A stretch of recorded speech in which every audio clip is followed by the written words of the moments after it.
Drone serang Rusia dengan mudah menemukan dan menyerang tentara Ukraina yang berkamuflase.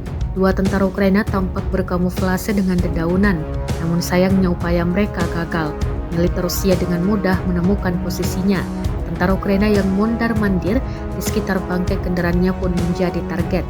Rekamannya beredar di Telegram pada Rabu 29 Mei 2024. Dalam keterangan unggahan disebutkan, kamuflase tidak menyelamatkan DRG Ukraina dari drone FPV. Rekamannya pun menuai berbagai komentar dari warganet. Perang Rusia-Ukraina yang telah berkecamuk selama lebih dari 2 tahun mengakibatkan kerusakan dan kerugian yang besar. Ukraina sebagai negara yang menjadi korban invasi militer Rusia pun harus menanggung beban berat untuk bisa bertahan melawan gempuran yang kian brutal.